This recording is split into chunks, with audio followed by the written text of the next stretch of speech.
Ils sont nos amis, ils sont vos amis. Ils sont nos amis, ils sont vos amis. BFF! Aujourd'hui, c'est la journée mondiale de la santé mentale. Je pense qu'on n'en parlera jamais trop, honnêtement. On a besoin d'en parler, surtout quand l'automne arrive, les journées raccourcissent. On dirait que ça devient pesant. Ah, il fait noir.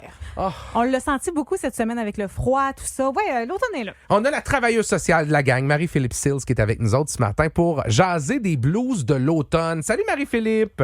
Salut, bon matin. Comment on fait pour se sortir des blues de l'automne, mettons? Là? Ouais. Bien, premièrement, je pense que c'est bien de distinguer qu'est-ce que les blues d'automne et qu'est-ce que la dépression saisonnière. Ah, ouais, vas-y donc. C'est souvent confus, là. Bon, première chose, c'est que les blues d'automne, premièrement, c'est assez normal et assez fréquent. Hein? Okay. Souvent, ça va coïncider avec la fin de l'été, évidemment. Fait que donc, la fin de septembre, début octobre. Là, on va voir la diminution de la lumière arriver. Changement de température aussi. Donc, c'est la fin des vacances, la rentrée, tous nos projets professionnels scolaires, on reprend de plus belle. Et là, on ressent ce qu'on appelle des blues. On est un peu plus fatigué, l'humeur un peu plus morose, même le sommeil parfois va être affecté, même la digestion. Et ça, c'est correct, c'est normal. Et en même temps, ce qu'on veut pas, c'est se dire, parfait, on continue le même rythme, alors ces symptômes-là sont pas importants.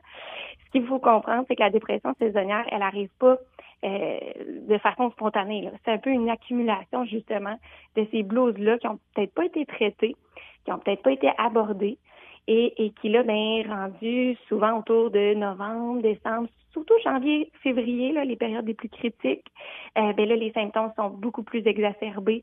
On se sent vraiment moins bien. Et là, c'est là où souvent on va avoir besoin d'un accompagnement là, plus professionnel. Mettons là, des trucs là, pour pas se rendre jusque-là. Ouais. En as-tu pour nous autres ce matin?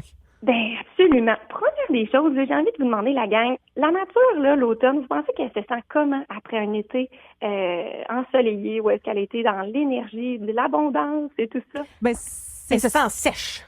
Oui, sec, mais je pense qu'elle veut se reposer, elle veut se recueillir un peu, là. Absolument. Et c'est tout le contraire qu'on fait souvent l'automne. Hein? C'est là où on va se remettre dans nos engagements, etc. Alors que si on fait juste regarder les feuilles dans les arbres à l'automne, elles ne nous demandent pas la permission pour se détacher puis aller se déposer tranquillement au sol. Hein? Elles le font tout simplement parce que c'est ce qu'elle fait, la nature. Et moi, je pense que pour traverser ces symptômes-là, qui sont parfois plus désagréables, c'est peut-être justement de s'inspirer de la nature. Donc, peut-être, nous aussi, de laisser aller certaines choses, certaines exigences, des habitudes, de tout ça, pour vraiment s'imprégner un peu de la sagesse qui nous entoure de la nature. Donc, ça peut passer par, peut-être faire un petit peu moins de toutes les activités qu'on faisait. T'sais, est-ce que, par exemple, j'ai des engagements professionnels qui avaient un deadline qui était super rapide et exigeant, mais au lieu de tout abandonner, est-ce que je peux juste reporter l'échéance? T'sais, juste ça, c'est de suivre un peu le rythme. Je ralentis. Donc, se déculpabiliser, justement, de ralentir un petit peu puis de se mettre moins de pression.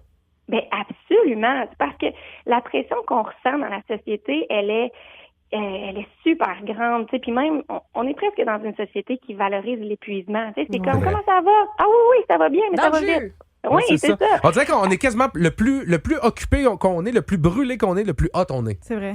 Oui, parce que c'est comme si c'est gage de succès. Plus je fais des choses, plus je pense que j'ai du succès. Si j'ai du succès, je suis acceptée des autres. Et si je suis acceptée des autres, je suis plus heureuse, tu sais. Donc, mais il faut défaire ça parce que la nature, elle est bien, puis elle est confortable, puis elle sait que même si elle ralentit, c'est pas grave, ça va revenir quelques temps plus tard. Donc, même l'activité physique, là, c'est probablement l'antidépresseur naturel le plus efficace. Mais on est dans une société où est-ce que, mais là, il faut faire 10 000 pas par jour, il faut faire des marathons. Mais oui, mais l'activité physique, ça peut prendre la forme d'une simple marche, là, et simplement de bouger tout en douceur, tout en respectant le rythme dans lequel on se trouve. Donc ça, c'est super important. Puis tout ce qui est aussi, évidemment, la lumière, vous l'avez dit tout à l'heure, les êtres humains, on est super affectés par ça. C'est comme si ça bouscule tout notre cycle circadien, pardon. Donc là, on se demande, c'est-tu le jour, c'est-tu la nuit? Notre corps, il est mêlé. C'est vrai. Donc, à peu près tous les êtres humains là, en Amérique du Nord mériteraient de se supplémenter en vitamine D. Donc, c'est la vitamine soleil, de prendre ces petites vitamines-là là, tous les jours. Même les enfants, c'est super efficace pour stabiliser un peu tout ce qui est hormones, fatigue, etc. Donc, ça, c'est vraiment les trucs là, de base. Mais sinon, tout ce qui est aussi, je sais pas si vous avez remarqué, mais quand on se sent fatigué, un petit peu moins bien, on se dit « Ah, ça me tente pas de sortir. Hein? » C'est comme, moi, j'ai pas goût que les gens me voient comme ça, puis... mais l'idée, c'est de pas s'isoler. Parce que l'isolement, là, c'est peut-être un des facteurs les plus aggravants pour la santé mentale. Et donc, de pas rester seul, mais de se dire, je vais m'entourer de gens qui agissent comme des vitamines, des humains et vitamines avec lesquels je peux être moi-même, puis je peux être bien, puis je ressors de ces rencontres-là réénergisée. Fait que c'est pas de dire, je vais aller à tous les parties, puis mais, par contre, est-ce que je peux m'entourer quand même si je me sens pas à mon top?